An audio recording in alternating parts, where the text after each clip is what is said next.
Let's see what else is on my website, michaelsavage.com. I mean, there's another huge story, which is the lies coming out of the Obama machine about Libya. Hillary downplays damning emails. They knew pretty quickly that it wasn't based upon the video, and yet they were putting out the lies.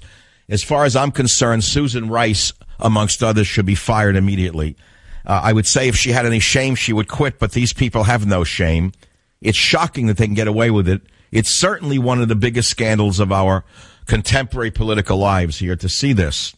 White House was informed of the terrorist claim 2 hours after the attack, and yet they went on shows, one show after another, putting out the lie that it was because of an anti-Muhammad video, which they knew was a lie.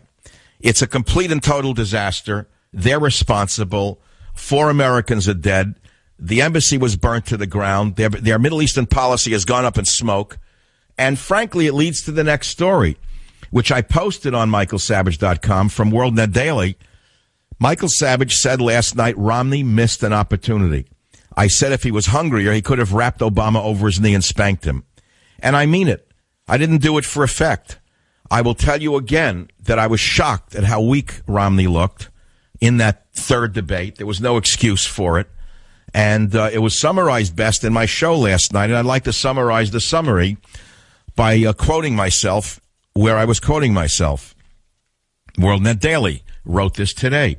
Michael Savage returned to the airwaves last night with a new network and a new time, but his advice for Republican presidential nominee Mitt Romney hasn't changed. If he was hungrier, he could have rapped Obama over his knee and spanked him, Savage said of Romney's response to a question during Monday night's debate on the so-called Arab Spring Revolution. Savage said that instead of agreeing with Obama that it was right to support the ouster of Egyptian President Hosni Mubarak, an ally of America for 3 decades, Romney should have pointed to the Muslim Brotherhood's assumption of power in Egypt and the rise of Islamic radicalism across the Middle East and North Africa. Savage said Romney should have called it a stunning failure of Mr. Obama and his foreign policy team not to anticipate that the Arab Spring revolutions would lead to Islamic radicals to power, not only in Egypt, but Tunisia, Yemen, Libya, and Syria. They should have known this. And then I said Romney should have responded to moderator Bob Schieffer this way.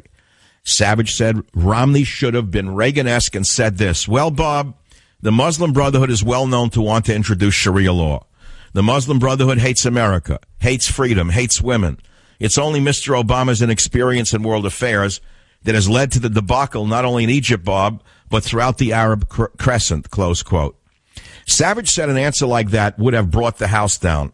That would have put Obama on the ropes. The entire debate would have gone the other way, he said. Instead, all we heard was, I agree with the president. Savage found Romney's agreement with Obama shocking. Even the moderator, he said, pressed for a policy difference with Obama. But there's Romney sitting in deference saying, Mr. President, sounding like Marilyn Monroe. Suddenly he's Marilyn Monroe in a suit. Well, anyway, you get the picture, right?